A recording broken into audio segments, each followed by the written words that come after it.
In brightest day, in blackest night, all other podcasts tremble in fright. Losers cower before the power. Oranges lust and blues you can trust. Indigos feel and white ones heal. Yellows scare and green ones dare. That sapphire love and black hands glove will rock your foundation without hesitation. Chad and Marge face evil's might. Respect their power, for they'll make you see the light.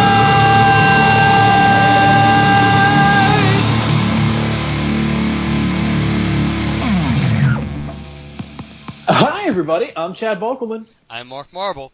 And this is the LanternCast. Episode 302. That's right. It's going to be our 2017 Wizard World Austin Comic-Con breakdown, essentially. Yeah, I try to do this once a year. It's kind of been rough going the past couple of years. It's not something I've done quite as often as I usually do, but I did it for Alamo City in 2015, and I did it again this year for Wizard World. I just want to go to a con once a year, get some interviews, and bring them back for the show. This year, they didn't really have anybody like super Green Lantern related. Both people I talked to, though, did work on Green Lantern. So that's something special. But you know what? Quite honestly, I did this less for the Green Lantern stuff and more just because these were people I wanted to talk to begin with. So, we know why you did it, Chad. It's Venom, no? That's right, Venom.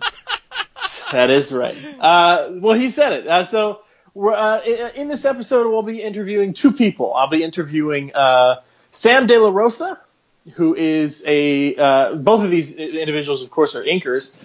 Sam De La Rosa was an inker primarily on like Venom Lethal Protector. He was also an inker on several issues of The Fury of Firestorm. And he did actually ink one issue of Green Lantern from I think it was like 160, something like that. We didn't talk significantly about that. It was only one issue. He also has been working in the comic industry for quite a while. And then I also interviewed Jonathan Glapion. And Jonathan Glapion, some of you might know a little bit better because he has been the same way that Tom Wynn was inking pretty heavily most of the projects that God, why am I blanking on the name? Was it Green Lantern? Doug Mahnke. The same way that Tom Wynn was inking a lot of Doug Mahnke's work and is often like following him and inking his work. Jonathan Glapion is doing the same with Greg Capullo. And right now, Greg Capullo is working on a title called DC Metal. So Glapion did that. And Glapion actually worked on Green Lantern for a while himself, too. Brief stint. He did the inks on the Blackest Night Wonder Woman miniseries. And he did the inks on Agent Orange with Philip Tan, the artist. The good Tan. That's right. So we talk a bit about that. But, Mark listened to both of these, and, we do talk a bit about Green Lantern in each of them, but it's not really a part of it. I was talking with Glapion because of a few different things, one of which is I'm a big fan of the Haunt series that Image put out. Sam De La Rosa I talked to because I'm a big fan of Venom. So I talked to both of them, and, that's probably sufficient lead-in, don't you think? We could talk about the con and everything else afterwards. I think that's a good enough lead-in, and at least Chad didn't begin the episode by saying at least both of these individuals have heard of Green Lantern. When we get down to that point, then maybe we have to be a little more careful with our interviews. But luckily, we didn't get that far, and Chad's done good as usual. That's right. All right, guys. So be prepared to listen in. So I'm going to go ahead and Go ahead and we'll start with Sam De La Rosa, and then right after that, you'll hear my interview with Jonathan Glapion. So enjoy. All right, we are here Sunday. It's day 3 of Wizard World Austin, and I am hanging out with Sam De La Rosa. How you doing, man? Hey, how's it going? I'm doing well. Hey, how's your con going so far? It's really, really good. There's a lot of people here, a lot of celebrities. I'm just happy to be here. Happy to be here. Well, I wanted to talk to you first. We might as well get it out of the way. Venom. You were huge on the Venom title, Lethal Protector. It's one of the most recognizable Venom pieces out there.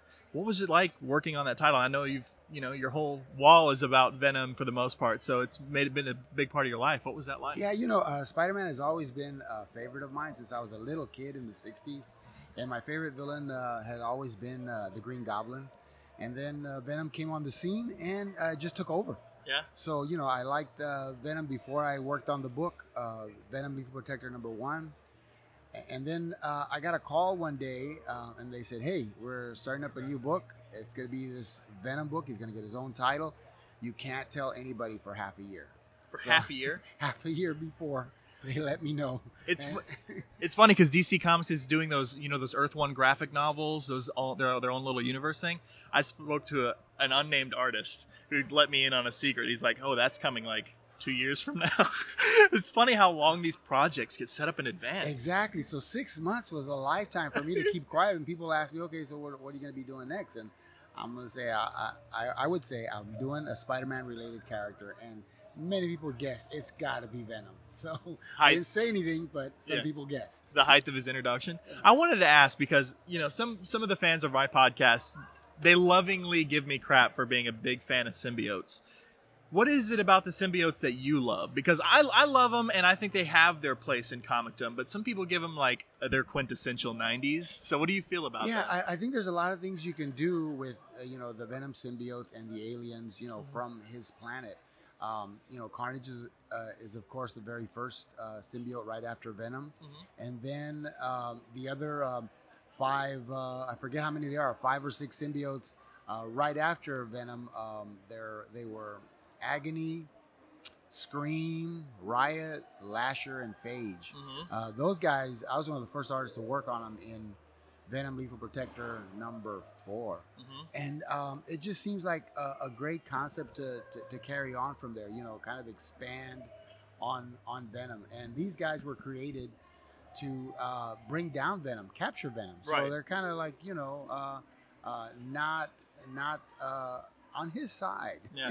But I always thought they were cool. I know they've done storylines past the book that I worked on, but I didn't keep up with that. But I saw them in other storylines. Yeah, there's more symbiotes now. Of course, Carnage, and then you've got Antitoxin, and then Toxin, and then Anti-Venom, and then now Venom's back because he's doing a movie which is supposedly based on Lethal Protector, and they just did a huge event called Venomverse. So yeah, I'm a big fan of Venom. So while I don't pick up a lot of comics on a regular basis, I did pick up a few of the Venomverse comic books. I love seeing other characters Venomized. Yeah. But then I've been doing that since Venom Lethal Protector came out. People have had me do commissions of characters being taken over by Venom. So it's great that it's caught on, and Marvel has been doing them on their covers. And how did you get started in the industry? Everybody's different. It's one of those industries that's everybody's inroad to this industry is so different. So we have a lot of listeners who are artists or budding artists that want to know all the stories of how people got into the industry. Well, I think it's just extremely difficult now. It's not the same as when I was trying to get in, and it was very difficult for me to get in. Getting into comics was something I always wanted to do since the 2nd grade. Okay. And I just had tunnel vision, So I just drew, practiced, and when I got to high school, then that's when I started sending in samples. And to my surprise, I got back, a couple of sentences, not just a rejection form, or as some people, they get nothing. Yeah. So it was encouraging, and I did that for years. No one ever told me that they were not going to hire me because I live in Texas. Yeah. And the companies are in New York City. They didn't want to deal with anybody that could not walk in and hand deliver the artwork. They'd already had a lot of problems with artwork being delayed in the regular mail. Yeah. and or things getting lost, completely lost. And comic books are on a deadline. They schedule time at the printer. Their books must be there at a certain time, and if they're not, well, they have to put in a reprint. And when you put in a reprint, you lose readership and following and money. So to my advantage, FedEx finally was created, and the company started using them. Too bad that it wasn't created in the 70s, because I had been trying since the 70s to get in. And if FedEx had been around in the 70s, I pretty much would have been in the 70s. But because of FedEx, made it super reliable for artists all around the country to work and submit stuff to Marvel.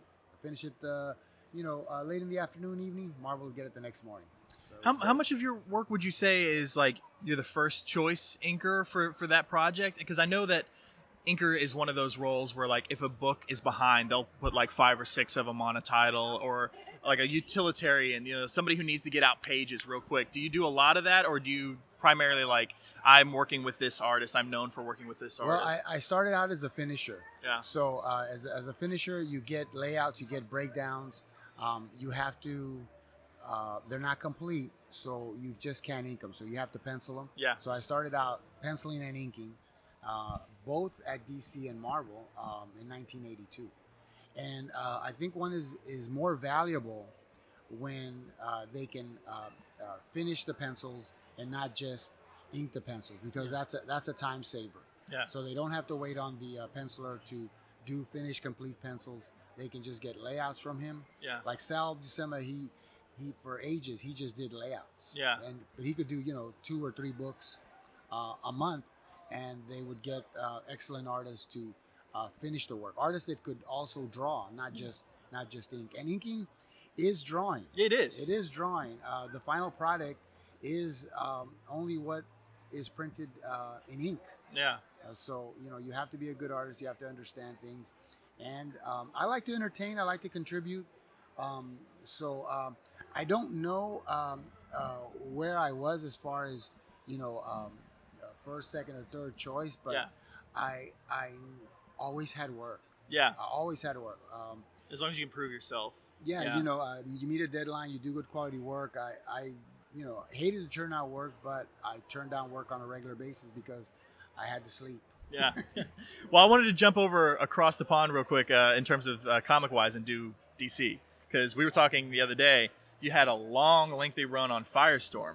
Of all the titles, did you have a choice in that? They just a job they offered you? Well, the editor Denny O'Neil knew me from Marvel when I was submitting samples, in the late 70s, early 80s, and I had already gotten some work since '82 at DC, and then I was doing mainly Marvel work.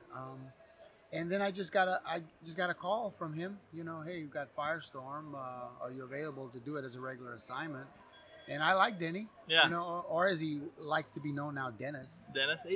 I don't get it. I call him Denny all the time. I'm a huge fan. Like, if you were to put my favorite, Denny O'Neil, and then sadly he's gone now, but Julie Schwartz, who was editor way back in the day. I've known him as Denny since I was buying his comics in the '60s when he was writing for Charlton. He wrote a couple of stories for Charlton Comics. Was it Blue Beetle? I can't even remember what I'm thinking of. I know he wrote Children of Doom. Yeah, he wrote a lot of weird stuff before he got put on regular titles. Yeah. So so I knew him, and I was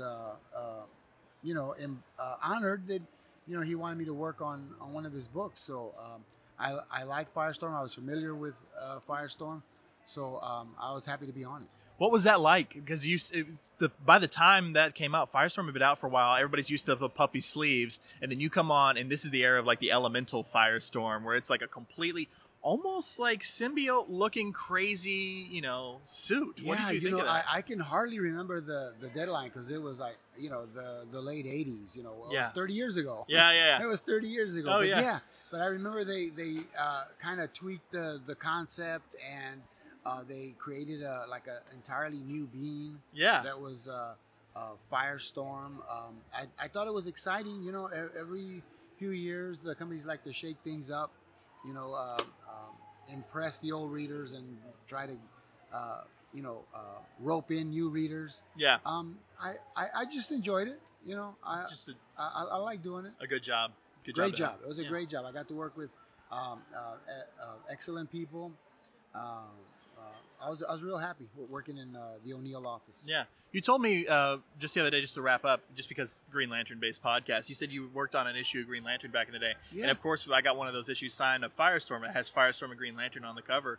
What was your experience? What do you remember about working on those Green Lantern titles? My first assignment for DC was a backup feature in Action Comics 534, and it had a cameo by Green Lantern on the very splash page. Oh, wow. So that was cool. And then I think the second or third assignment from them, also in 1982, was Green Lantern number 160. Okay. And I got layouts by Keith Pollard. Mm-hmm. And Pollard is a Silver Age great from Marvel since... One of the underrated artists, not one that you hear on the tip of everybody's tongue. Yeah. I mean, he's one of my favorites. So he's been at Marvel since, the early 70s, 73 or so.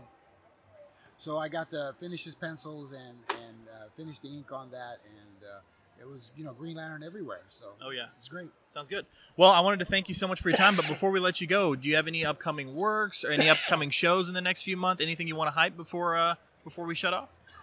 I do 2 or 3 shows a month. Okay. I don't remember where I'm going to be at. What's a good place? Your website or your Facebook? My Facebook is the best. And my address there is Artist Sam De La Rosa. All one long line, one long run-on line. No spaces. Artist Sam De La Rosa. You'll find me there. I list where I'm going to be there.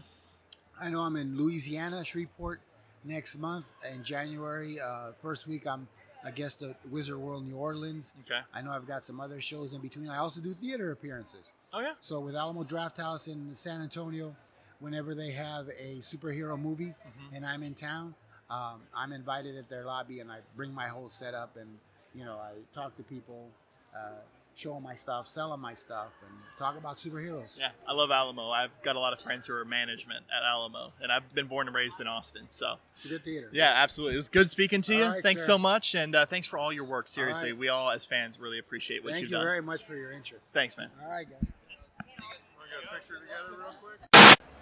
All right, so Wizard World Day 3, and we're with Jonathan Glapion. How you doing, man? How's your con going? Pretty good. Been awesome. busy. Yeah, absolutely. Hey, I just wanted to talk to you. You're huge with the Batman stuff, with at the launch of the New 52 with Greg Capullo, and now DC Metal is going balls to the wall, crazy. Yeah, crazy. What's it like being a part of the launch of the new thing, and now a few years later they're doing another huge event, and you're a big part of that? What's it like going from event to event like that? The going from event to event, it's pretty cool, but honestly, I get more psyched just working with Greg. I always tell people he could be working on the Smurfs. I want to ink it. Yeah. But it's kind of surreal, because New 52, like the Court of Owls, they reset the number to number 1, So that was a pretty big deal. And, we ran into Scott in New York before we started Metal, me and my wife, and at the DC party. And he said that he had this Metal book, and he said, it's going to be bigger than Court of Owls. And I just kind of blew him off. I'm like, yeah, okay, whatever.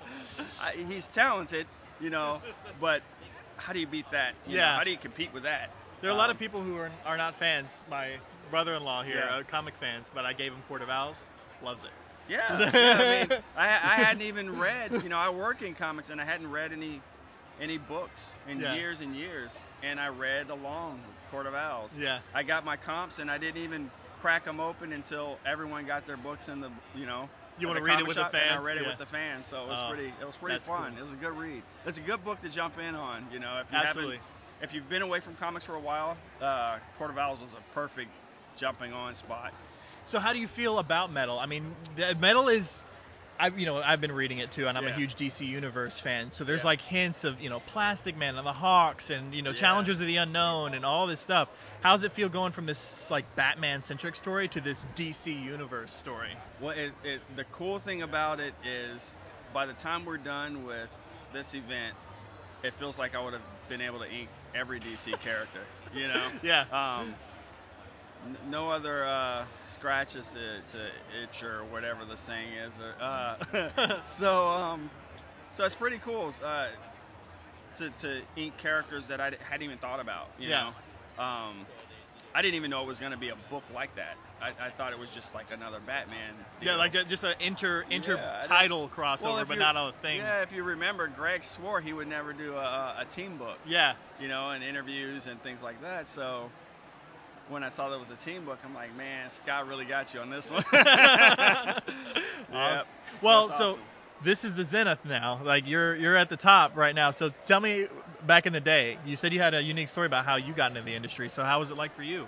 For me, I got in the industry. I saw a local comic book store was doing a signing when I lived in Phoenix, Arizona, and there was the inker of Curse of Spawn, the colorist, and then the graphic designer. Mm-hmm.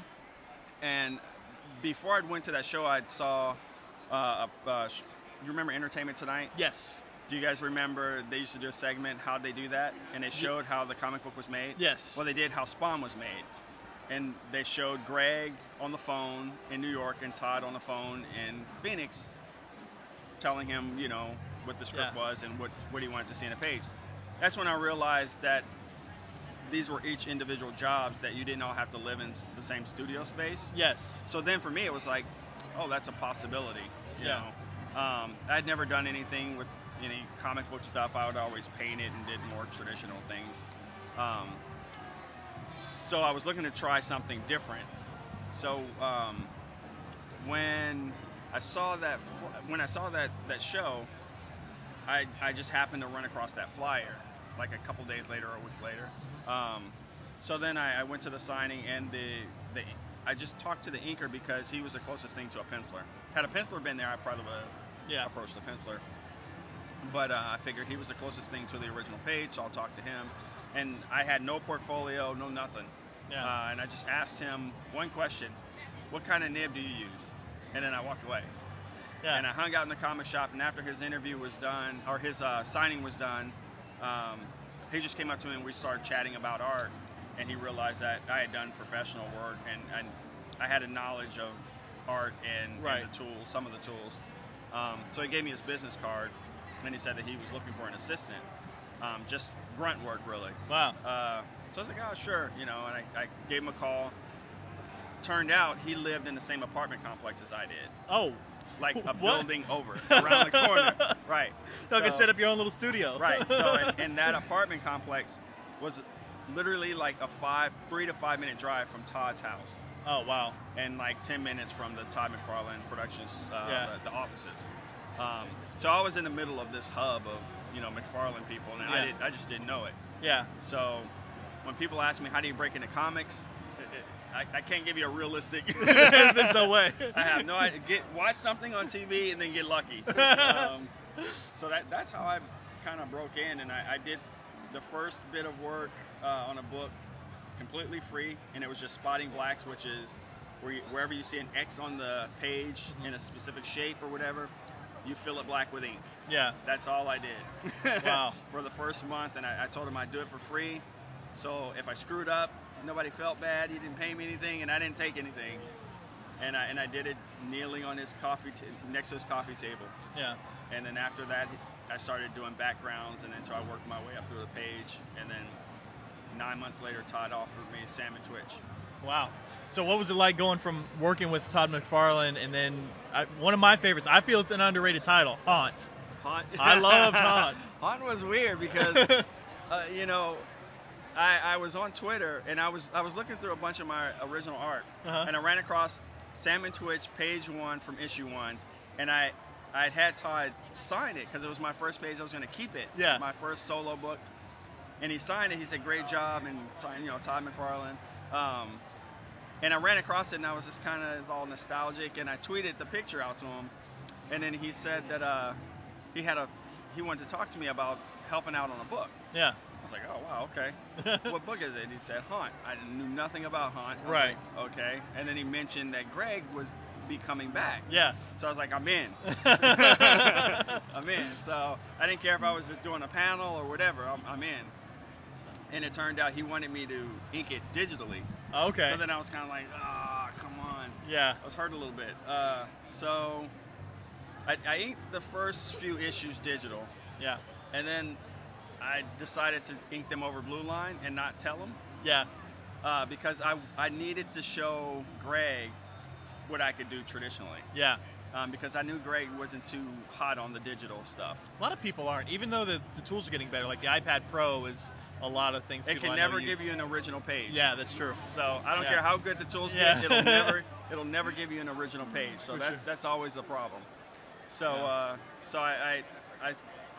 lied to Todd and told him I was still inking it digital, but it was really traditional. Because I wanted to be able to show Greg kind of the best of me. Yeah. And I didn't think digital was the best of me. I was not into it. Yeah. I tried to make it work, but. I got you. So that was the haunt thing. Yeah, for sure. And I wanted to, because it's a Green Lantern primarily podcast, you did the Agent Orange storyline, and then you also inked one of the best crossover events was the Wonder Woman title, right? Are you talking about David Finch? Yeah, there was a 3-issue Blackest Night Wonder Woman. Oh, yeah. Oh, that was over Nicholas Scott? Was it? Nicholas Scott, because I think what's his name? Greg Horn did the covers. I think. Yeah. But I mean, talk about a big event. Blackest Night, the lead up to Blackest Night, and then a mini series within that. I love, personally, we all love Nicholas Scott's work. Yeah. So what was it like? I felt like I kind of struggled with it. I don't know. It was, for me, I don't know if our styles meshed really well. Yeah. I did the best I could do. Yeah. But it definitely was cool working on it. It was top-notch work. You know, the pencils were top-notch. Yeah. Wherever I landed, I don't know, but no, I didn't have any problem with the art. Cool. What was it like with Philip Tan? Because I know his style is a lot more detailed. Philip Tan's funny. So me and Philip Tan, we worked together for quite a bit of time, and the styles always were all over the place. Yeah. But on the Green Lantern thing, we deliberately talked about a different look for him. Yeah. I don't know how we survived it. I don't know.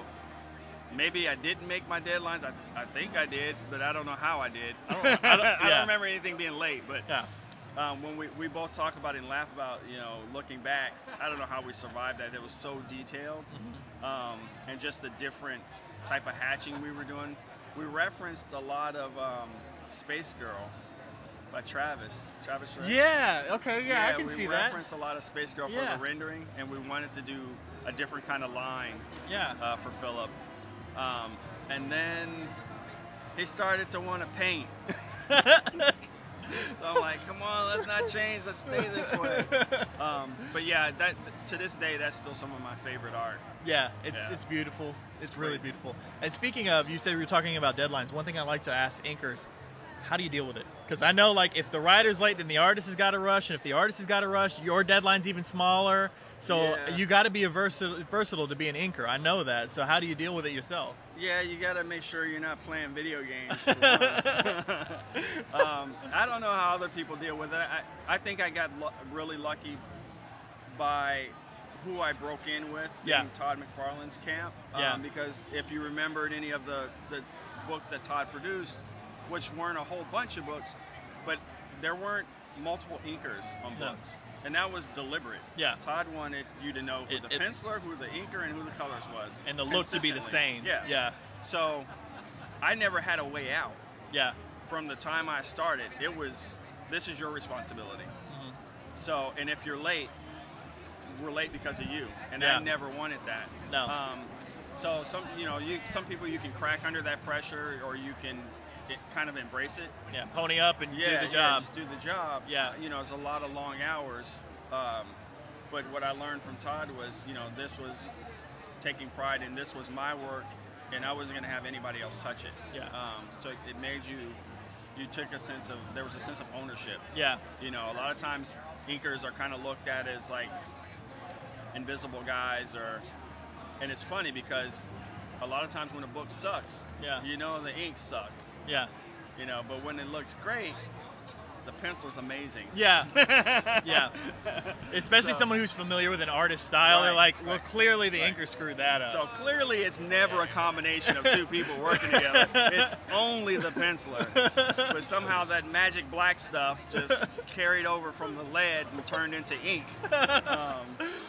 So, what was I talking about? I'm losing my train Keeping a of thought. schedule. Yeah, keeping a schedule. So I just, I made a point, even when I started with Todd, I wasn't going to get up and work in my underwear. Yeah. Take a shower, I get dressed like I'm leaving the house, Yeah. but I sit down and work. Yeah. And I just made sure that, the biggest thing you need to do is let everyone around you know that your job is actually a real job. Yeah. So to a lot of beginning inkers, I always tell them you have to teach the people around you that your work is real. Yeah. And that eliminates distractions. That eliminates friends coming over at random times unannounced saying, hey, let's go to this. Oh, yeah, you can draw later. Bar. Yeah, just draw later. Yeah. Man, it's cool. You're doing what you love. Draw it, work on it later. Yeah. So once you do that, then you eliminate that problem. Yeah. And then it's just really just grinding it out. And, inkers are affected because publishers tend to not have the respect for inkers nowadays, especially. They feel it's easier to just get another monkey, and then we have 3 or 4 monkeys on doing the same job. So what happens is that cuts into my income. Yeah. But you don't see them do that with the penciler. No. They don't bring in 2-3 different pencilers because they figure, well, that's going to change the look. Well, so will 2 or 3 different inkers. Yeah, but inking's just tracing. Right, It's not going to matter. Right, exactly. but any good inker is going to have his own style. Yep. And interpret things differently. Yeah, so for sure. you put multiple inkers on a book, it's going to look different anyway. Absolutely. So, I don't know. No, for sure. Brand. Well, I wanted to thank you so much for your time, but I wanted to, while you had a chance, what kind of stuff do you have coming out pretty soon? I know DC Metal is starting to wrap up. We finished all the one-shots, but Metal itself is still slowly wrapping up. Any upcoming projects or appearances at other cons you want to talk about? There's Metal. We're on issue 5, actually, me and Greg. Greg just started issue 5. I think he's 5 pages in, actually. Yeah. So when I get back, I'll get to start on that. And then on to issue 6. And then after that, I go where Greg goes. So right. Wherever Greg will have me, for as long as Greg will have me, that's what I want to do. Okay. So as far as conventions, we are... I know we have my wife does my convention. She's my art rep and manager, so she does all the conventions. Yeah. So I never know what the next one is. What is the next convention? Well, I don't want to say. Well, yeah, you're not with Wizards. So. Yeah. The next convention is St. Louis. St. Louis. Yeah. Okay, Yeah, cool. the very first weekend in February. And that was not one we had planned, but we got invited, so Okay. we'll do that. And then we're gonna do some more Wizard shows and all that kind of stuff. So if anybody wants to buy an original page, get a commission, whatever, how do they contact you? Commissions are almost impossible. Don't contact me. No, I'm just kidding. If you go to glapion.ink, I-N-K, Okay. that's my website. Okay. And you can pick up original art there. Cool. Request commissions. Sometimes it happens, sometimes it doesn't. Yeah. Yeah. And then social media is just my first and last name on Twitter, Instagram.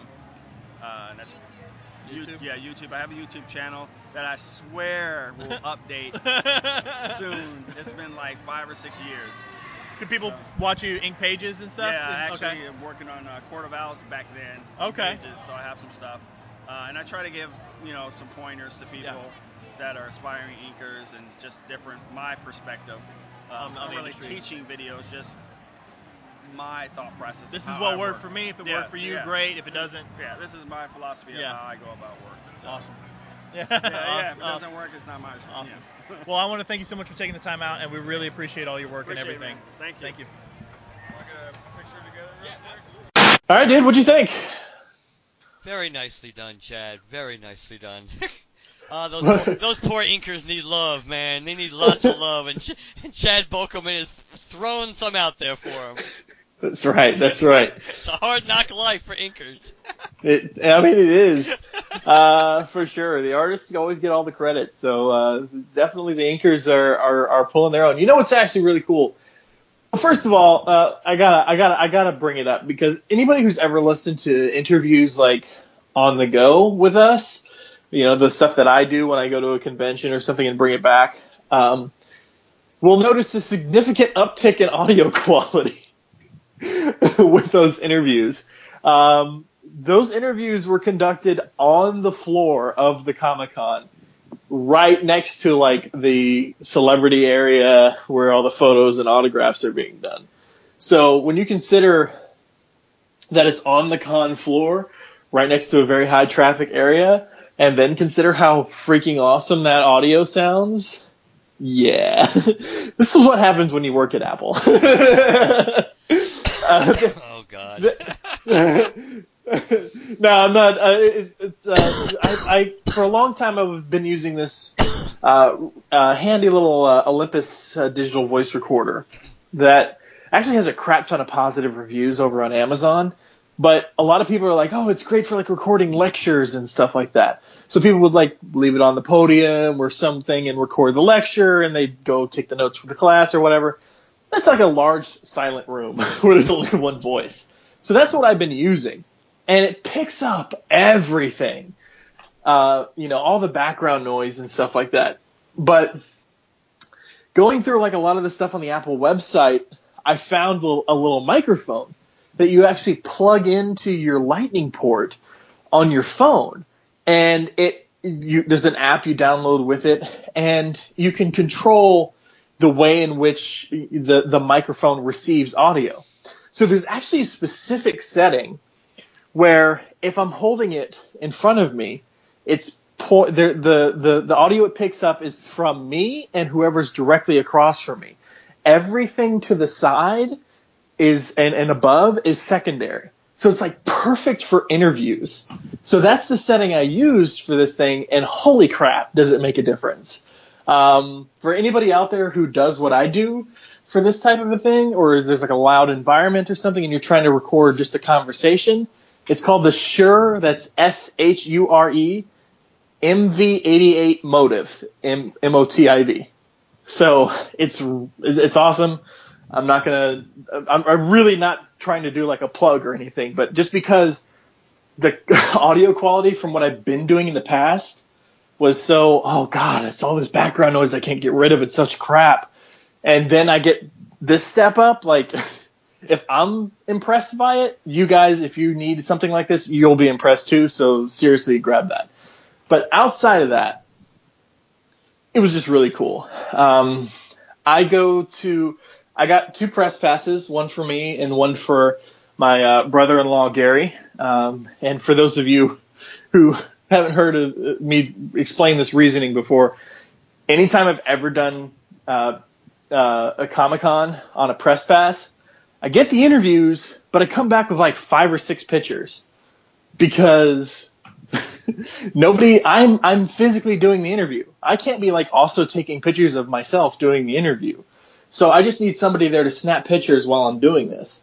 So that's why Gary tags along, so I can get photos of me doing the interviews with the people I'm interviewing, so on and so forth. And hopefully come back with more photos from the con. And so he tagged along. We had a great time. We went to several panels. We did go to a Firefly panel. Jules Sate, Summer Glau, and Sean Mayer were all there. That is River, Kaylee, and Simon from Firefly. Gary and I got a picture with them. We split that cost in half and got a group picture with them. That was cool. There was a Felicia Day panel we went to. That was cool. The coolest panel I think we went to, though, was Kevin Conroy and, what's his name, who voiced Robin / Nightwing. Oh, I know who you mean. Yeah. We went to that. And a lot of people were asking questions and stuff. We had to leave slightly early from the panel, but we were definitely enjoying ourselves.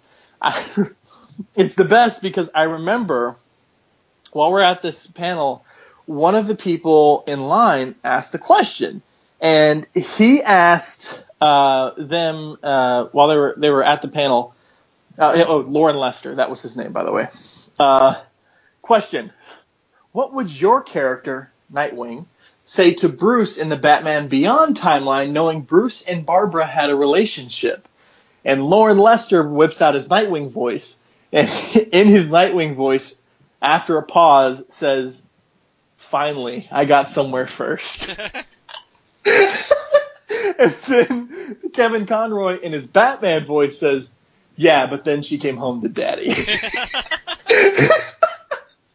that was a lot of fun to hear live and in person.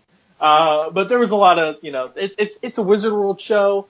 Lots of good shopping. There was a guy that was doing like an art booth / comic booth. He had $5 trades, and most of them were Marvel. So I got a bunch of those, or $5 trades, or 5 for $20. So I got a bunch of those. I got a bunch of dollar comics. Mark, you said you were reading, was it Superman around the time that Green Lantern Kyle Rayner was introduced? Were you also reading Superman, or were you just reading Green Lantern after Kyle Rayner came out? Oh, no. I think I read all the Superman books after the reign of the Superman for a period of time, but I'm trying to remember which ones I kept. I think Action Comics might have been the one that I read the longest. I asked because I stumbled across an issue of Superman I'd never seen before. This might not be a shock to you, might not be a shock to any of our listeners, but I myself had never seen it. Superman 105. It's a cover with Superman and Kyle Rayner, and there's like a big purple robot thing attacking them. It's a team up with Kyle and Superman. Yeah, I'm pretty sure I have that somewhere. Yeah, I'd never seen this before. I'd never read it before. I don't think I've ever seen this cover while scrolling before, but I was like, oh, that's interesting, and it's a pretty interesting little comic. I'd never seen that before. So Green Lantern-wise, I got a new comic. But back to the interviews. So Sam De La Rosa, what do you think of that particular side of things? Talks a bit about Venom and Firestorm. I was going to say that my reaction to that, of course, was, Chad was in all his glory. Just even when you were listening, it's like, oh, he must have had such a smile on his face. That's my thoughts were more thinking of you in that one in particular because of the fact that it's Venom and Firestorm are so very dear to your heart. For sure. I actually got a copy of Venom Lethal Protector #1 from him that he had signed, and it's all when he signs this, and this is like the shiny red, cover of Venom Lethal Protector #1 that you see out there. When he signs these, he signs his name between Venom and Lethal Protector, and then he also does like a silver head sketch on top of the cover. So you can still see the cover, but in the right light, you can also see the sketch that he does. So that was pretty freaking cool. And I got that. Oh, I forgot to mention the other Green Lantern thing I got for really cheap, and I'm talking $10. Green Lantern #37, the first appearance of Evil Star. Well, that's cool. Yeah, so somebody didn't know what they had. So I bought it for $10. I'm just glad I have a first appearance. So now I've got the first appearance of Black Hand, first appearance of Jon Stewart, first appearance of Guy Gardner. Now I got the first appearance of Evil Star. I think I also want to get the first appearance of Sinestro and the first appearance of Star Sapphire at some point. But we'll see. But yeah, anyways, Sam was great to talk to. I actually contacted him in advance before the con on Facebook. Asked, just, hey, I will be approaching you at some point. Just want to let you know in advance if it's okay to set up an interview and do all this. So he was really gracious. I watched a couple of interviews with him on that I found on like YouTube and stuff that were like 3 minutes, maybe. So I was thinking that maybe he'd cut me short, but I mean, he was more than happy to hang out and answer some questions with me. And he didn't cut me off at all. So I thought that was pretty freaking cool of him. But yeah, it was really nice to meet him. I am a huge Venom fan. I am a huge Firestorm fan. Not that that's a shock to really anybody. But yeah, that was cool. And then I got to talk to Jonathan Glapion. So what'd you think of that one? That was the first one I actually listened to. So I thought that was pretty cool. You kind of get the inker's life. That made me think of the inker's life. I think that was one of the things, like a lesson learned from that one, I think. Oh, for sure. Yeah, and he's right. A lot of people, if the art is bad, they'll blame the inker, because a lot of people. Some people follow a book for a character. Some people follow a book for a writer. And there's also a huge chunk of people that follow a book for the artist. I'm one of those people when it comes to people like Sean Gordon Murphy. If Sean Gordon Murphy's doing something, I'm going to try out the first issue at the very least. But the people who follow the book for the artist, if the art is bad, they're always like, oh, it's the inker's fault. Because, there's nobody else that could be at fault in that entire process. So I do, and that's something we all like. I feel like we all logically know, but don't actually remember or follow through with at the time of criticizing a book. So. And when you that point about when I listened to it, I thought this at the time, and when you were talking now, it just reminded me again, the idea that when that if it's really good, it's like the artist will get the credit. If it's really bad, let's blame the inker. So it kind of reminds me of when we always talk about when it comes to the movie stuff, that if the movie doesn't work out, it's always the studio's fault. The studio always interfered, but if the movie's a hit, it was the director and the writer alone. They were brilliant. It's their, it's that kind of thing. It's just that it's obviously a team effort, so there's enough wealth and enough blame to go around. Right. So my experience with Jonathan Glapion was actually pretty interesting. When I approached his table, this is, actually him and Sam were on the same row. So that was interesting. But when I approached his table, he was busy signing and doing like a head sketch or something like that. And so I actually talked to his wife, who helps manage his work and so on and so forth. And, she was like, oh, this guy wants to do an interview with you. She took down my name. She got the LanternCast card and all this stuff. And, he just kind of nodded and said, okay. And we set it up for Sunday morning at the con. And so my experience with him that day was just kind of like oh, hey, how are you? Okay, I got to get back to doing what I'm doing. And that in no way am I implying that he was being rude or anything like that, but it was just a very quick, like, hi, how are you? Okay, cool, bye, kind of a moment. When I approached him on Sunday to do the interview, he was already talking with another guy at his table, and then he was actually talking with a little girl. She must have been, God, I want to say 10 or 11. And she was asking him all kinds of questions about being an artist, being an inker, what she needs to do, what kind of advice he has, like all this stuff. And he was happily answering and firing things off. And at the end of it, he gave her a page. And I don't mean like a head sketch or something. He gave her a page of original art.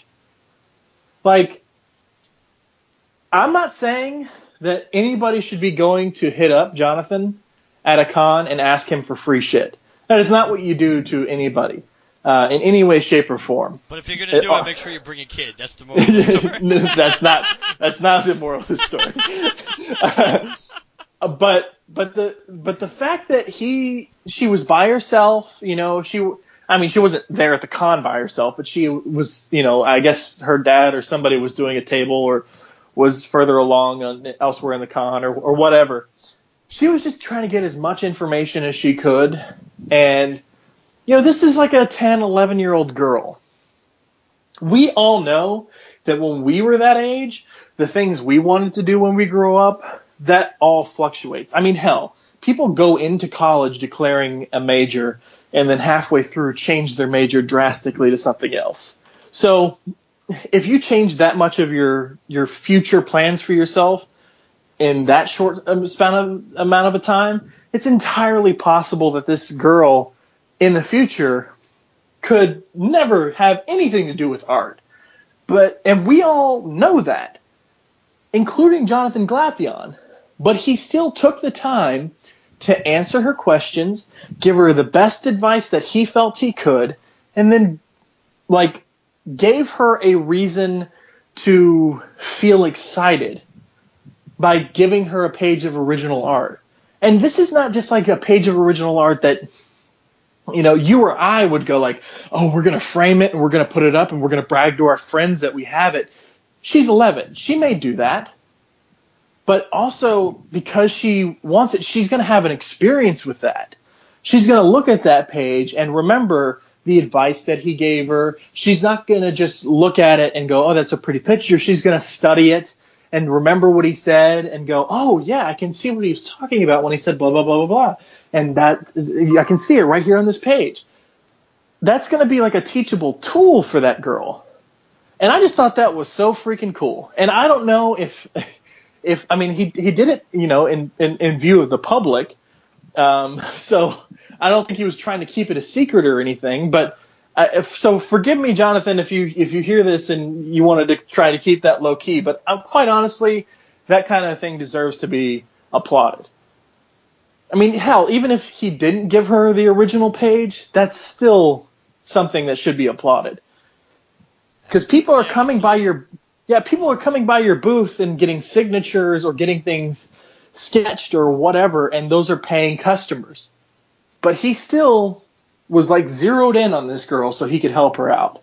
And she wasn't giving him any money, but he was zeroed in on her and helping her out. And I thought that was freaking awesome. Yes, absolutely. Very, very impressive. For sure. So I just wanted to mention that. It was cool for Gary, too, because Gary is about comics. Like, he read a bunch of Ultimate Spider-Man or stuff when he was a kid, but really nothing beyond that. I tried to get him into comics a few years ago. I mean, he married my sister, so he's trying to pull me into his world of video games and stuff, which he can only do so much because I can't play very many of them. So I try to pull him into my world of comics. He got really excited. He read the Court of Owls, the New 52, the Court of Owls stuff. Really enjoyed that and read all the way through to almost a death of the family. So he's familiar with Greg Capullo's art, and then he's familiar with Jonathan Glapion's inks because he inked Greg Capullo on those Scott Snyder stories from the New 52.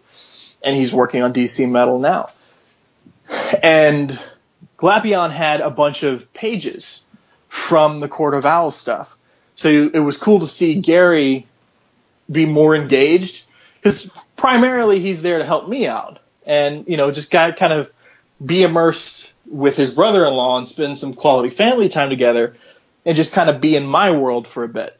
But then there's things here and there that just like catch his interest, and it was cool to see him kind of get sucked into slowly paging through those original art pages, checking out some of the prints, and so on and so forth. So that was pretty cool.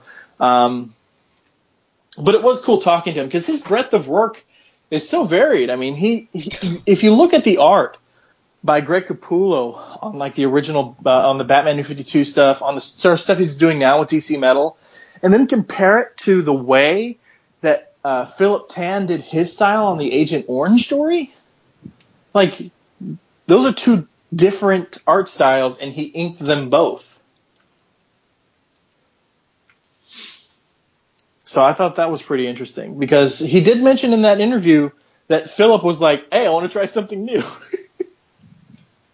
That he did.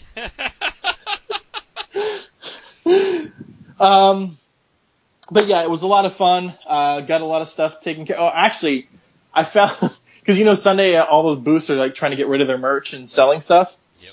Guess what I got for $2? A DC Universe Justice League Unlimited, the Bruce Timm style action figures. They're like 3 inches tall, something like that. Of the Green Guardsman. Oh my. You know what I'm talking about? Yeah, I think I do.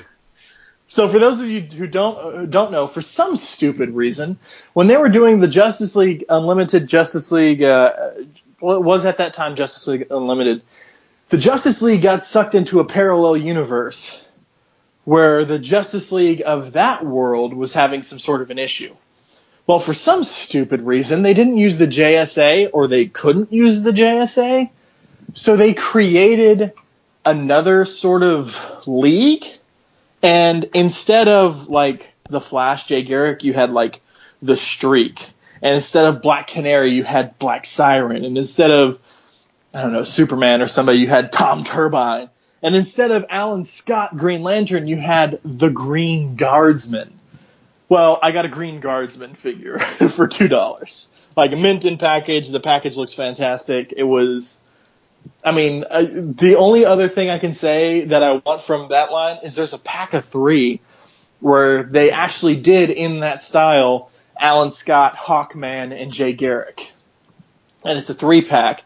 But those characters in those costumes never appeared on the Justice League Unlimited or Justice League show. So, I don't know. I'm rambling about stuff I bought That was a good find, though.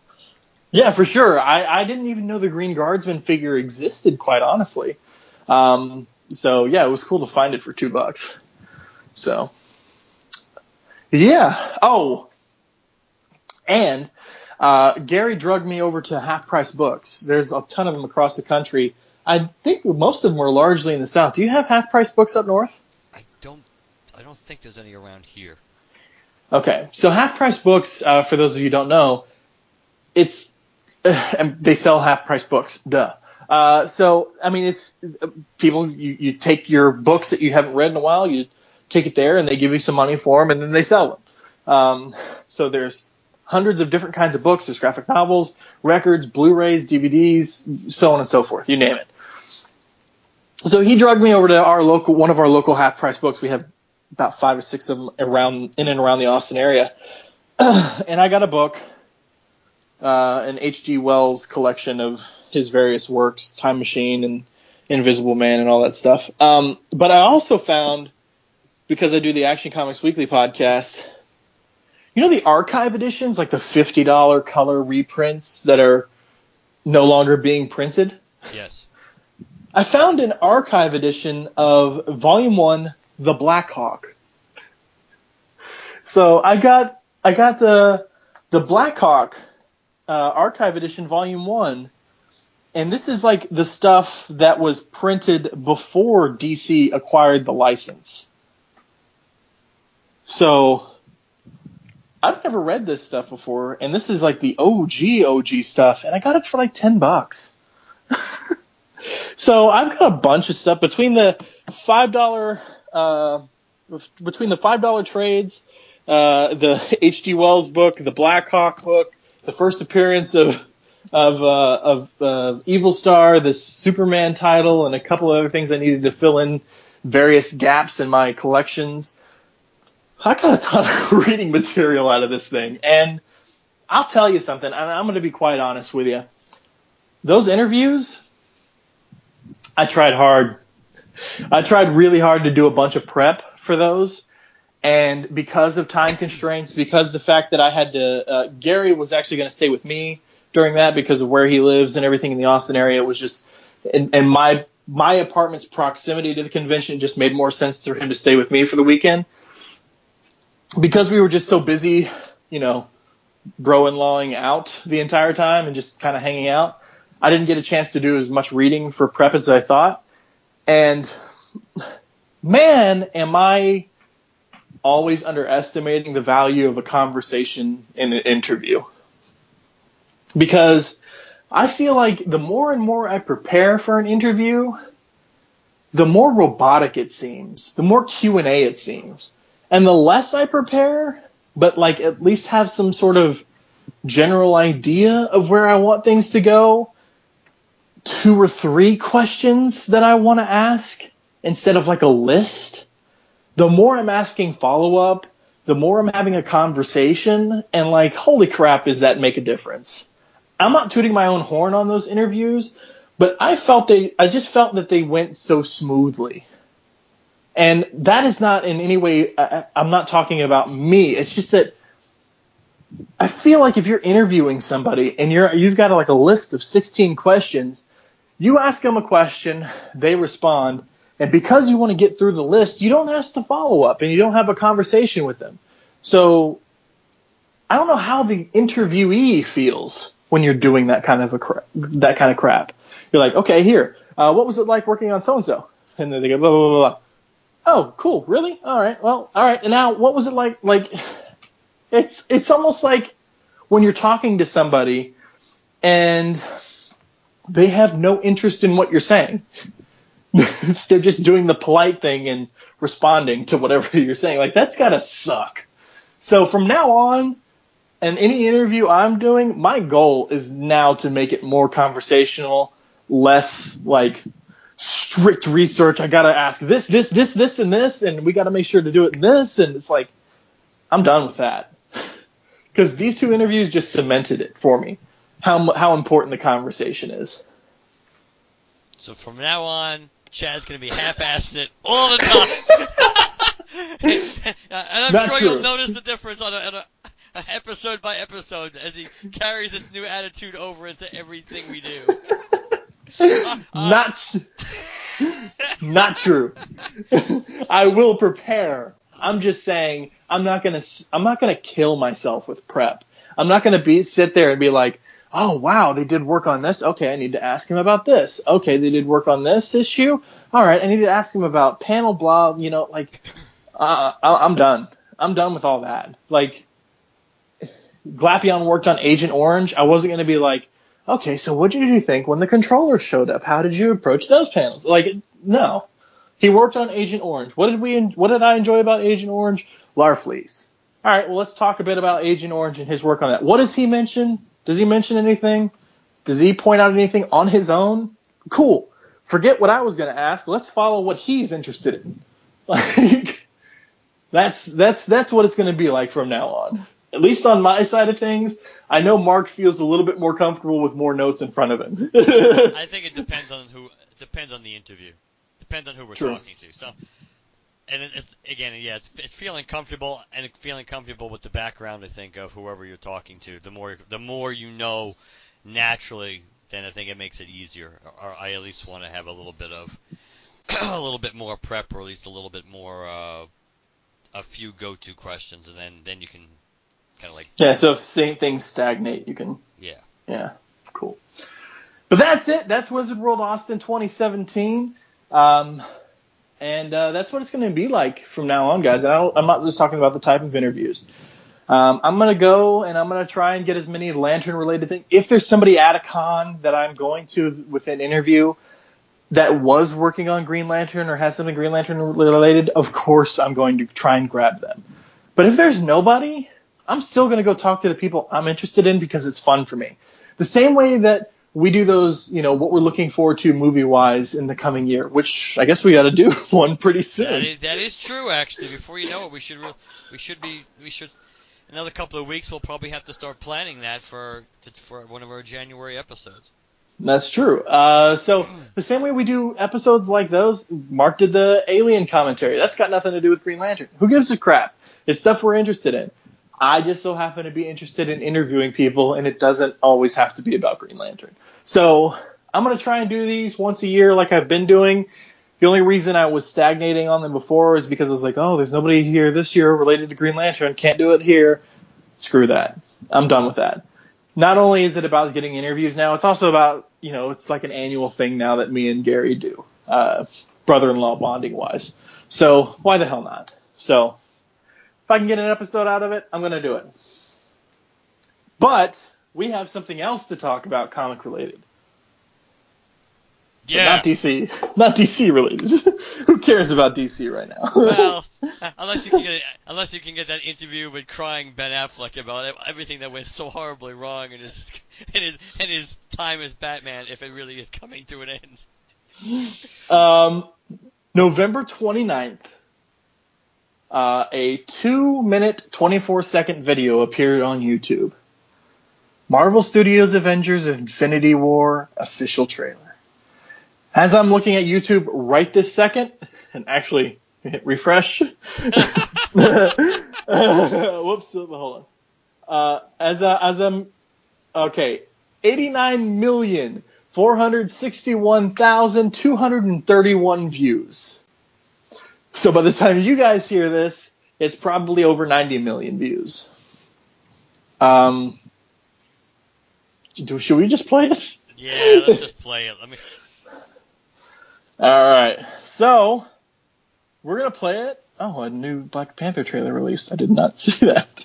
Whoops. Yeah, that wasn't that long before this one. All right, you ready? Yeah, hit it. All right. There was an idea to bring together a group of remarkable people to see if we could become something more. So when they needed us, we could fight the battles that they never could.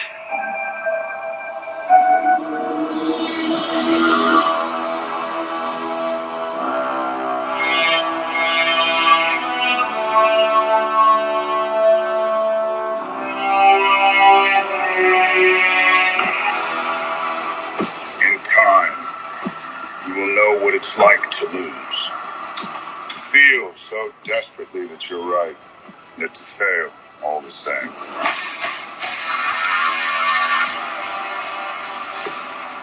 Dread it. Run from it. Destiny still arrives.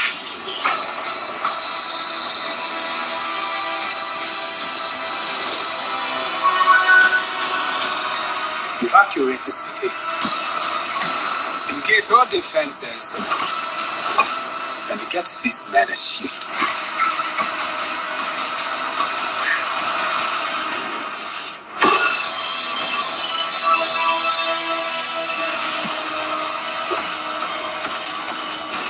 Fun isn't something one considers when balancing the universe.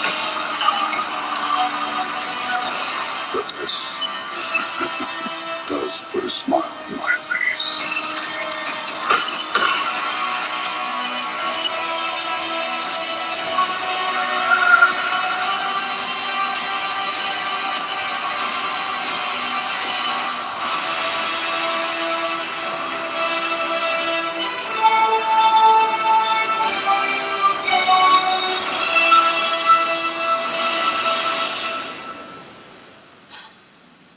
Who the hell are you guys?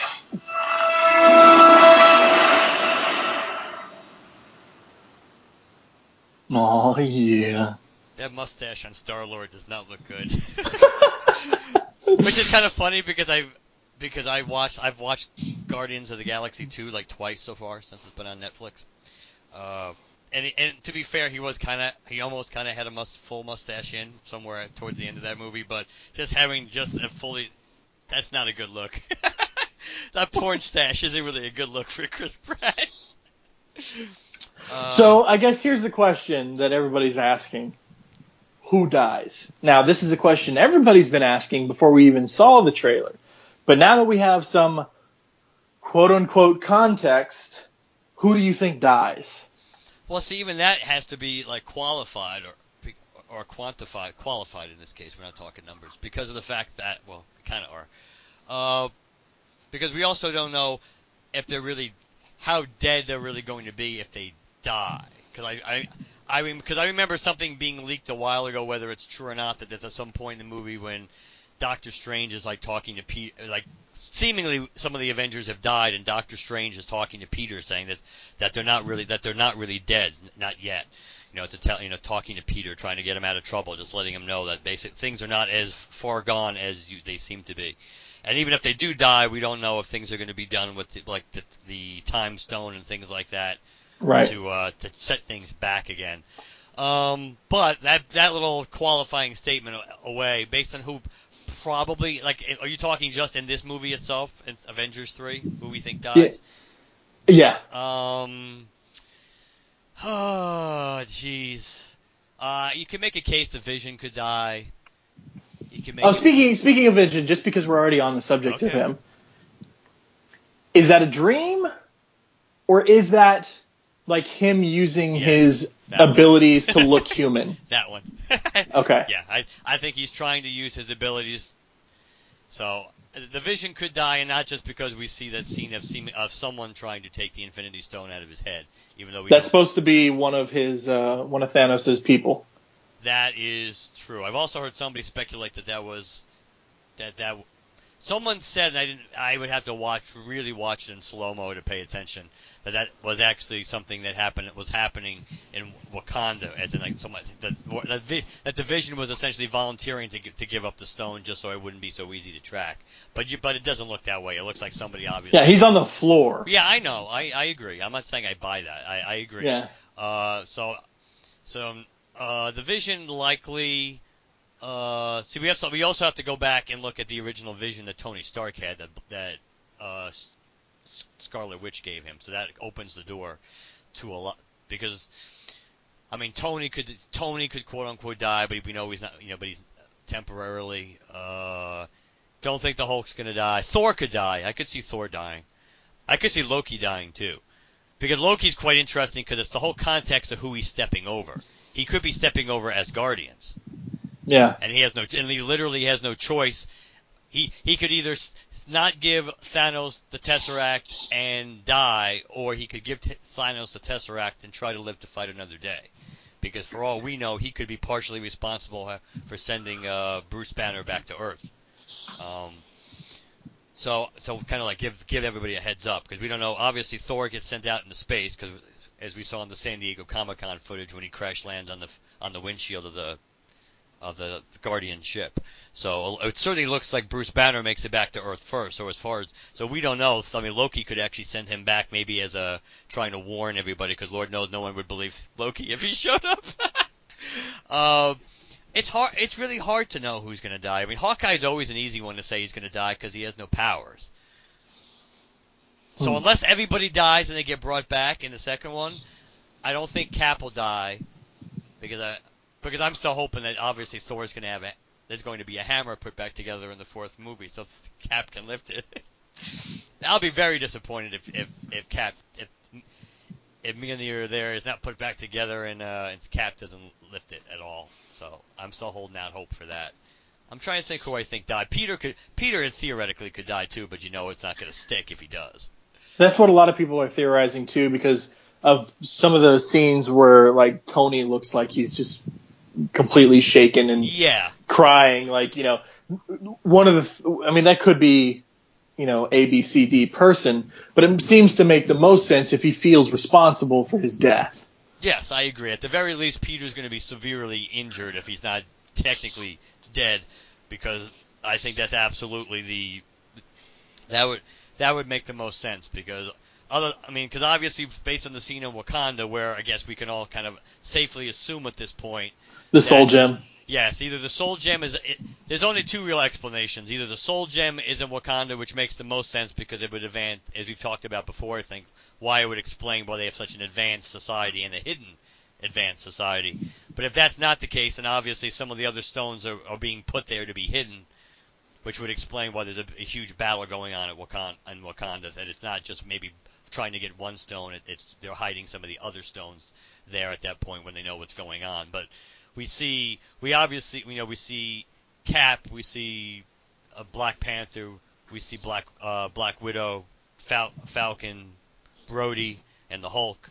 So we see all them in battle there. It's interesting, we don't see the Vision and we don't see the Scarlet Witch, so they must be somewhere else.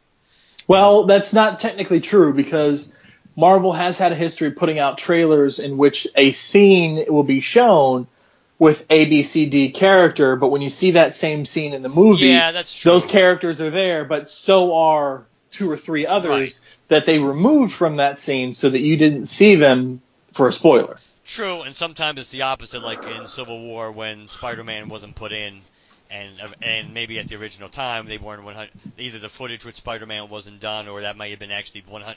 Some of that may have been shot before they 100% secured the rights to Spider-Man, and that was some of the stuff they had to. Oh, and speaking of, the deal's done, man. Yes. Is it? Or was that just announced? Because they still were talking about it. I don't think it was. I'm pretty sure it's been finalized. Unless I'm reading like too many things. I think you might be. Yeah, I don't think it's official. Well, let's put it this way: it may be official, but it's not announced publicly yet that it's official. It may very well be because everybody's kind of talking about it, assuming it's a done deal. And obviously that creates a whole lot of possibilities. Especially when Feige said there was like 20 movies they already had planned out. Right, and then again, that's another thing looking behind the veil, where you also don't know that despite the fact that we know a few months ago they were supposedly talking about this, then supposedly they stopped. We also don't know how long this thing they've been talking about this behind the scenes. So maybe some of what Marvel was planning, though not set in stone yet, was related to the properties that they didn't really own anymore, but they thought they were getting back because this deal really seemed like it was going to be a done deal. Kind of like obviously Disney and Lucasfilm had been discussing that acquisition for a long time, and nobody knew about it until it was actually announced. So it could be the same way, because if they didn't kind of feel it was going that way, then you would have to think that really changes things as far as what their game plan is going to be, because they have so many more ways to go now. And who knows, even if it doesn't happen at the end of Avengers 3, certainly if this is a done deal, if it's a done deal by the end of this month, maybe even the ending of the Avengers 4 will kind of allude to this. Maybe because the universe is set almost like a 0-hour crisis kind of thing, where things are set back to a certain point, but now things have changed. So maybe now these characters are integrated in. Which actually so instead of Wanda saying no more mutants, she's gonna say let there be mutants. It probably also dramatically increases the odds we're gonna see Hugh Jackman as Wolverine again. As much as I'm excited for mutants to be a part of this universe, because like of my favorite characters, 2 of them are X-Men, Gambit and Firestar. But like, as much as that's cool, I'm so excited at the possibility of the Fantastic Four universe becoming a part of this again. Because not just the FF, but you have like Doctor Doom and Galactus and Silver Surfer, and like, could you imagine seeing a live action Fin Fam film? Yeah. Like, holy crap. That would be awesome. So, sorry, back to Infinity War. Sorry. It's all right. And there's just a lot of stuff going on. So there's a lot of stuff. I mean, especially with that pending, final dotting the I's and crossing the T's there on that acquisition, because it opens the door for so many things. Hell, it opens the door to find, if they want to put the friggin' Fox fanfare in front of all the Star Wars movies again, which seems weird without it. So it'd be cool to put it back in. There's footage missing that was in the San Diego Comic-Con footage that was not in this trailer. So I think some of that stuff is interesting. It's the context. Clearly it certainly hints at the fact we're not going to see Cap looking like Cap probably in this movie. Doesn't mean we won't. It probably hints at it, that maybe that's going to be something that'll happen in the 4th Avengers movie, that he looks like Cap again. He looks like he's wearing more, I mean, not the same, but closer to his Winter Soldier outfit than any other official Cap outfit. Yeah, with some Wakanda armor on him, and when they're running into battle on his wrists and stuff, it looks like he's got some Wakanda stuff on too, which makes sense, because even if he's not hanging out in Wakanda the whole time since Civil War, that's probably a main base of operations for him, considering. And Bucky obviously has a new arm, mm-hmm. which we will assume is vibranium now.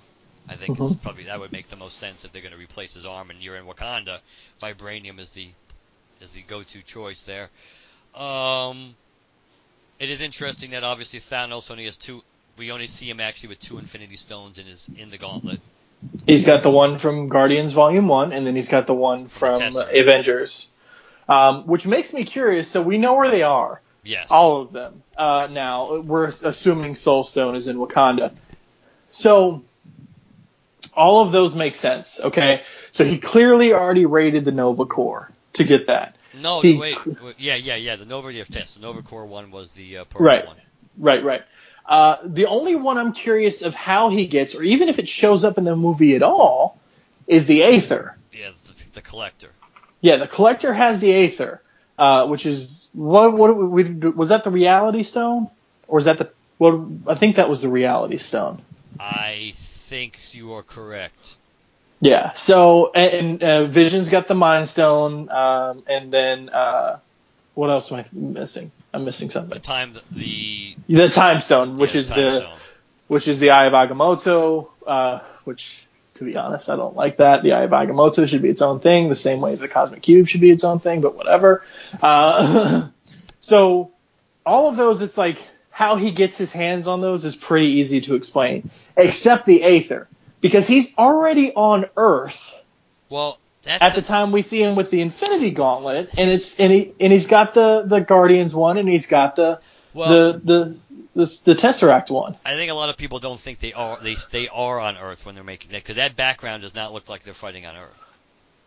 Well, so do a lot of the backgrounds when they were showing all of the sepia tone bullshit from Age of Ultron. But there was a reason for that, because most of that stuff were visions from the Scarlet Witch. But I'm trying to remember it has something to do with not necessarily Contest of Champions. It might be Secret Wars. It has to do with something with Secret Wars, that they think they're on a planet that factored into Secret Wars that they're fighting on. Because it doesn't really look like it doesn't look like they're fighting on Earth at that point. Obviously, we know some of it's taking place on Earth. The Wakanda stuff is clearly on Earth. But when Tony is getting bit slapped by Thanos and stuff like that I don't necessarily know that is on Earth. But, well, it's definitely not inside of the head of that Celestial, because that's the wrong background and everything. The head of what's Celestial? The head is the Collector. Oh, no. His home base is inside that head of the Celestial. It's a planet, because don't forget in the San Diego Comic-Con footage when they're fighting on that planet. I haven't seen that. Oh, I thought you saw that. Nope. I thought you saw that. Well, Thanos, when they're fighting on that same planet, one of the things that's missing from this footage is when Thanos reaches up with the gauntlet and kind of like lassos a moon and throws it down on them. So I'm pretty sure that part is not taking place on Earth. But I also, from a just aesthetic point of view, I really hope that's not the way Thanos is going to look throughout the whole movie.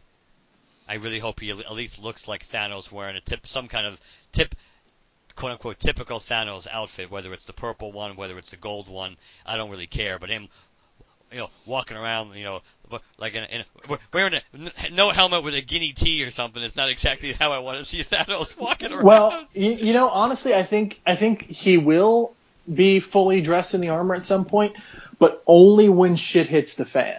That's fine. And I mean for him, because in the meantime, he's confident. He's got 2 Infinity Stones. He's like these people are nothing to me.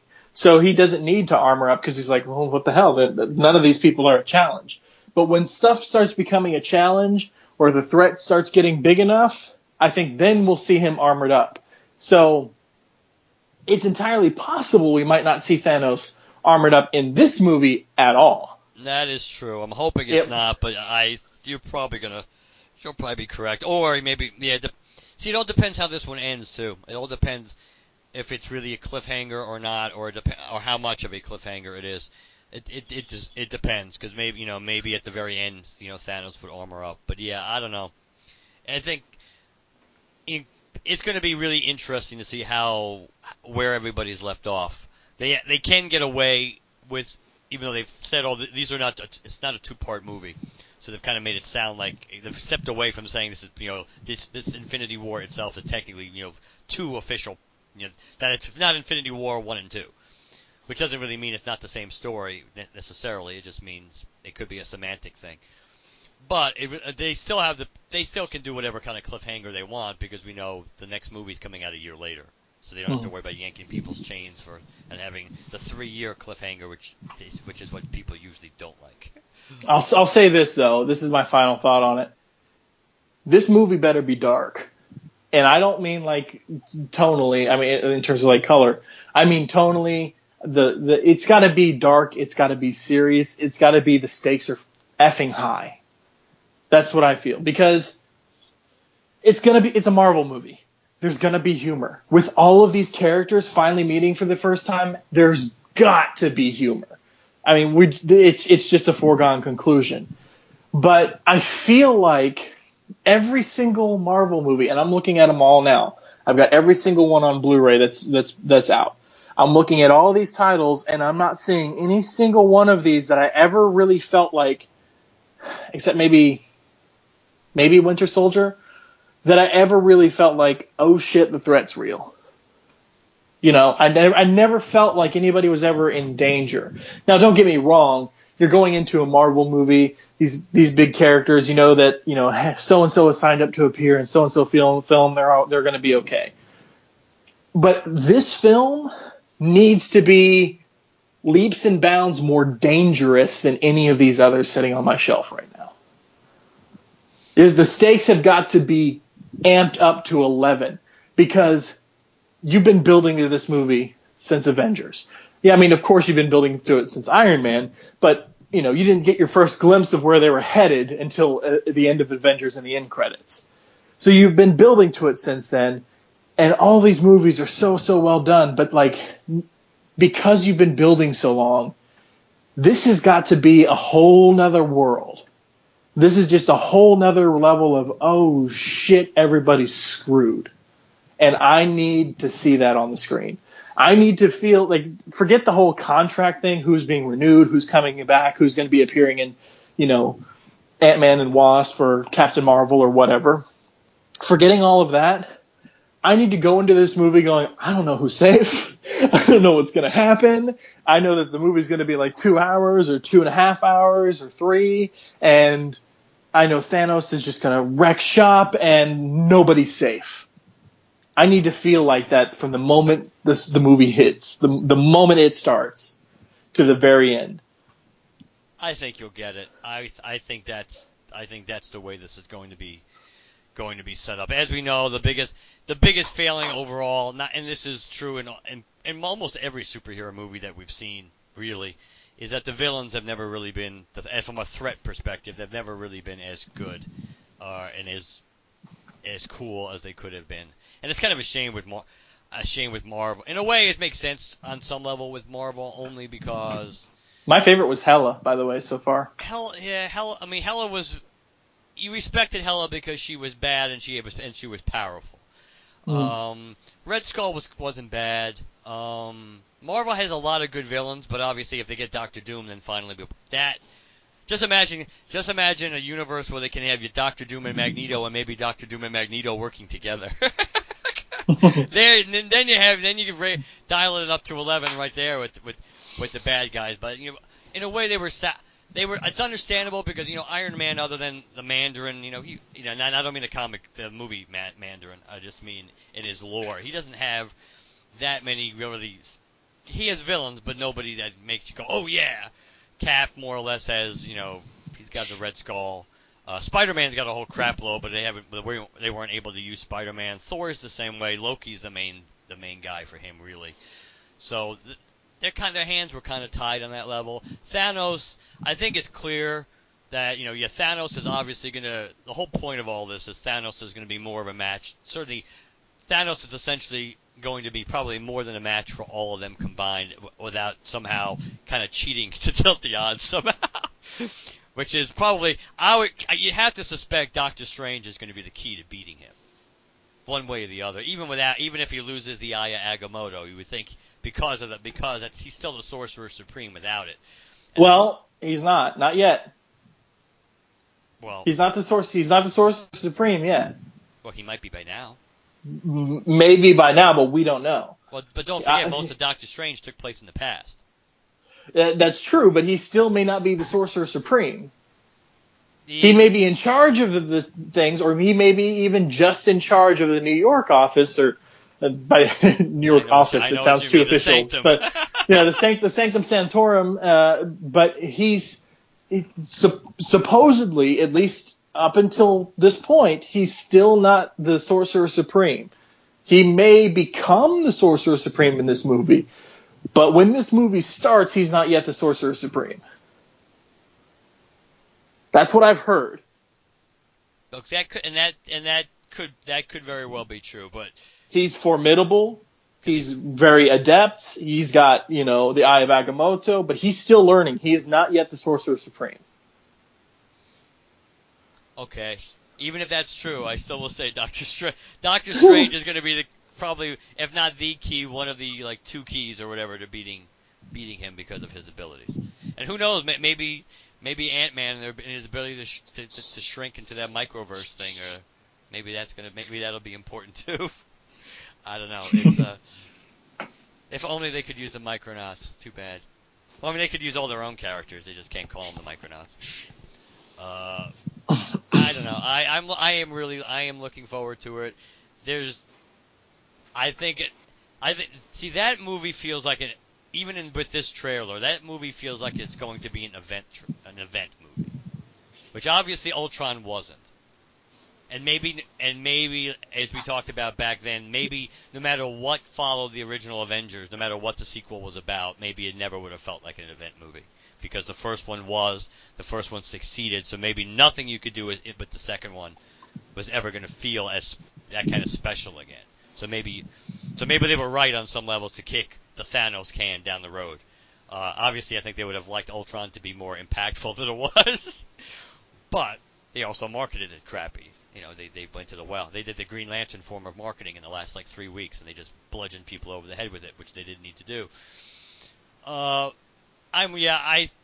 This definitely has the event feel, and again, Justice League never did have that event feel to it, based on what we were seeing on the screen. It should have been, if it had been put together properly. I think it would have had an event feel, and if they had a real villain. That's where, like we talked about, Steppenwolf was such a bad choice because we knew once Superman got into the action, it became clear that Superman could have beaten Steppenwolf by himself. So that kind of was he may have needed, Cyborg and somebody else to be able to track, the mother boxes and things like that. But when it came to the actual villain, yeah, there was no I actually heard somebody else make this comparison. Despite what we think about the Fantastic Four, the first Fantastic Four movie, when they faced Doctor Doom, they all had their role to play. In beating him, yes. Yeah, yes. Sue did the field. Johnny did the fire spiral. Reed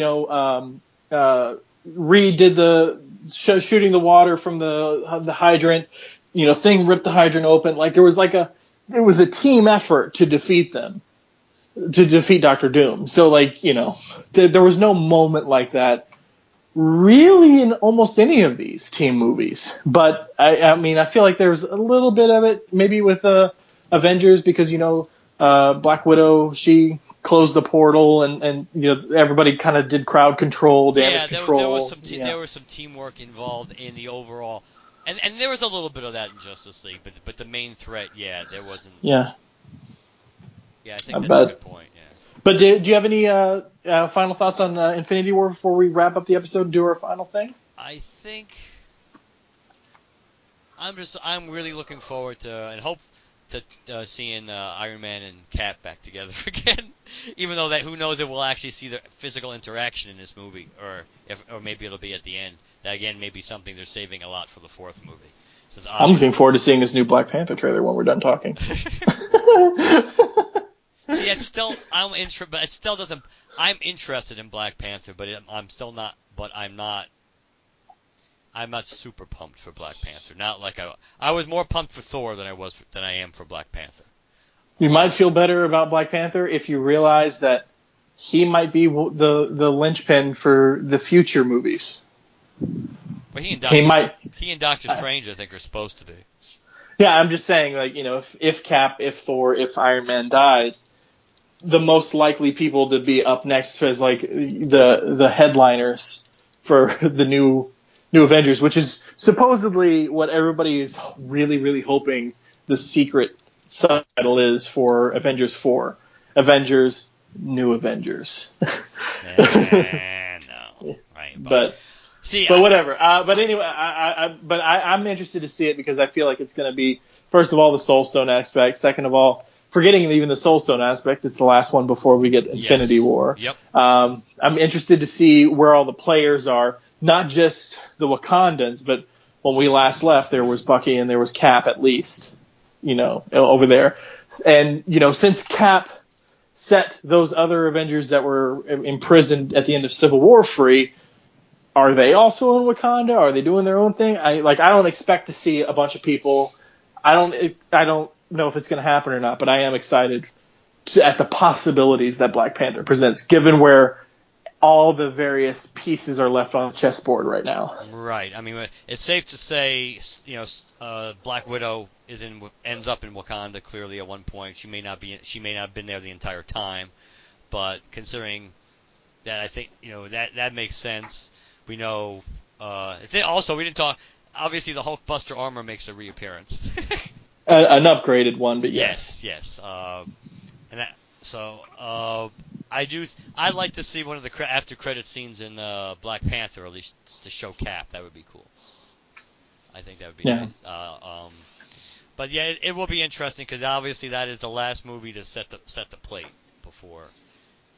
So I'm definitely looking forward to it, and I am wondering if the purchase, if that deal does go through, it also makes you wonder if not just Marvel's view on what they're going to do with some of these older, the old guard Avengers, if their plans might change for them. It also makes you wonder if some of the actors' plans, they're the ones that maybe we're getting antsy and getting ready to want to leave. Maybe that might entice them either to not entirely leave or to leave the door open to come back for maybe a particular project in particular, since now the opportunity to cross over with so many different characters and potentially actors, that's why I would be stunned in some way or shape or form that we don't see if that deal goes through, that we don't see Hugh Jackman as Wolverine again, since he's made it clear that that was something he wanted to do, like he wanted to be with Iron Man and stuff like that. So the fact that could actually happen now,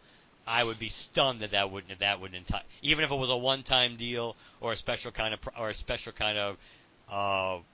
project, whether it was like a contest of champions kind of thing or whatever, something that I would be stunned if he wouldn't be willing to come back for that, considering the possibilities. Did you see Chris Evans' tweet today about the merger, the joke that he made? Oh yeah, I saw it. Yeah, that was pretty good. About the Human Torch Cap buddy movie. Yeah. All right. One final thing. Go ahead. Open the door. Hey, it's before 3:05. and it's still in December, which was critical. Yeah. We have a winner to announce for our feedback for episode 300 contest. We didn't really ever come up with a name for it, but we do have a winner to announce. And Mark, want to tell them who the winner is? The winner is... Play that drum roll. Laurel, you are the winner. That's right. Paging Laurel. You are the winner. That's right. Laurel is the winner of the Rebirth set, I guess. Green Lantern Rebirth set with the 2 action figures in the softcover Green Lantern Rebirth. So we will be in contact with you, Laurel, getting your address and stuff so we can get that stuff sent over to you. Mark and I, this is almost pretty quick for us to decide this. But we did take a look at all the entries and read over them again and everything, but came down to it. Mark and I both agreed that Laurel definitely won that one. So, Mark, you want to reread for the people what Laurel's question was? Sure. Laurel's questions were, how'd you get into Green Lantern podcasting? What's the craziest story of making the LanternCast? Any humorous mayhem? What do you like about making LanternCast together? And the bonus question was, if you did podcasting with a member of the Green Lantern Corps, living or dead, who would it be and why? Yeah, for me myself, I just felt like her questions led to a lot of fun discussion. Like by the time we were done answering them, that was like an hour had passed. We were because it was all of us. It was you, me, Jim, and Dan. Yes, which is for me one of the reasons why I think those questions resonated with me and why it left a lasting impression, because it opened the doors for a lot of things as far as different not just answering and like we kind of tried to approach it as teams of two, but just since we've all recorded with each other, it's also just even recording as the four of us in a way. It kind of opened the door for things that popped into our head. So that's one of the reasons. Funny stories, good stories, a lot of good memories. I remember a lot of laughter. I mean, we just had a lot of fun with those. So because it spurred us to have such a great conversation, which was the point of those questions. Everybody did awesome. Thank you so much for contributing to episode 300. But we had to pick one winner, and that winner is Laurel. Very nicely done. That's right. So we'll be in contact with you, Laurel. If you haven't already seen a message from us in some way, shape, or form by the time you hear us, surprise! Surprise. And reach out to LanternCast@gmail.com ASAP so we can hook you up. So, but beyond that, you want to go ahead and close this out, Mark? Let us close this out. See, we always have an episode that runs longer than we imagine it does. We did say this was going to be, yeah. Yeah, we're like double as length that we thought this would be. But it's not a bad thing. We're under 6 hours, and that's our new goal every week. for the mercy of the listeners, if nothing else. LanternCast@gmail.com. That's the best way to contact us. Visit our website, LanternCast.com. Follow us on Twitter and like us on Facebook. You can use hashtag GLCast to locate us on either one of those. Stitcher, iTunes, we are on both, so leave us positive reviews on whichever platform or platforms you listen to us on. And last but not least, 708 Lantern is the voicemail. 708, I'm having trouble saying O today. 708 Lantern, and call that number and let us know what you think. All right, guys. Next episode, Green Lanterns or Hal Jordan? What are we doing? I think we decided, based on interest, we're actually going to go back to Hal Jordan. We're going to go back. We're going to be doing the 2 issues of Superman with Sinestro and Hal Jordan, the core, the 2 issues with Superman. So that'll be our next episode, and then we'll probably do Green Lanterns, and depending on when you see Star Wars, we might be able to do our Last Jedi discussion in that episode too. I have tickets for. Hold on, let me pull up my ticket thingy. My wallet app. Excuse me while I whip this out. I bought the tickets several weeks ago. Let's see here. I am going. All right, Star Wars: Last Jedi tickets, Sunday, December 17th. All right, so that should be a safe bet that unless our Green Lanterns thing, which I sincerely doubt it will be that long. But as this episode proved, we can still run over no matter what. But as long as we're not rambling more than like an hour and 15 minutes on Green Lanterns alone, the odds are we'll probably do our Last Jedi discussion, I would assume, when we record that episode too, because we both, barring anything unforeseen, we both would have seen it the opening weekend. So. True. Oh, hey, are you still reading Action Comics? Yes. Okay, so you read the final issue of the Jor-El thing? Yes. Okay, so you know that there's a big cameo with the Green Lanterns at the end of that? Yes. I'm going to bring that up in that episode. Do you remember what issue number of that was? Actually, I think that actually was, I believe the Green Lantern issue was the issue. It was right. It was not technically the last issue of the Oz Effect. I believe it was the first issue of post Oz Effect. I think it was the conclusion or the epilogue or whatever, because at the end of it, Booster Gold pops up and that starts the new storyline. Give me one. Talk to the people for 1 second, Chad. 'Cause I think I have it within reach, but my headset won't reach. So hold on 1 second. No problem. So the Oz Effect, for people who don't know, is the storyline that's was going on in Action Comics, where Mr. Oz, who had a brief moment in the Rebirth special, who showed up to Superman and was like, blah, blah, blah. Everybody thought he was Ozymandias or whatever. Not the case. It's been out long enough now. If you don't want to... actually, I already spoiled it, so it doesn't matter. It's been out for everybody knows at this point. Mr. Oz, Dr. Oz, whatever, is supposedly... whatever, yeah. supposedly Jor-El. I still don't buy it, but whatever. I think it is Jor-El, but it's Jor-El that's been but Manhattan's tampered with the timeline. So he plucked him out, he corrupted him, he screwed him up, and I'm sure by the end Jor-El will be back to dying when So the issue is 992, and it is a standalone issue. It's After Effects. Okay, yeah, After Effects of the Oz. Yeah, storyline. of the Oz. Yes, it's a It might as well be it's a an one-off epilogue. issue between Oz Effects and the Booster Gold time, which I'm really looking forward to. Yeah. So basically, in order to kind of verify his claims, there's a moment where Superman visits the Green Lantern Corps. And I won't say any more about that because since there's so much Superman Green Lantern stuff happening in our next episode, I feel it's appropriate to bring it up then. So That works. the only reason I'm mentioning it now, since you guys already know the issues we'll be covering next episodes, in case you want to read them and catch up, that issue, Mark, what was the number, Action Comics? 992. 992 will also be mentioned. We probably won't cover it, but we will mention it and talk about it a bit in that episode. Yeah, that was actually a nice surprise that happened in that issue. Oh, and for the sake of for the people who do want to read ahead, the issues we will be covering, because I do have them right next to me. Superman 29 and 30, which is a minute longer, part 1 and part 2, and Hal Jordan the Corps 30 and 31, which is Mind Games part 1 and part 2. Yep. So that's where we'll be next episode. So we'll talk to you guys later. Good night, everybody. Good night.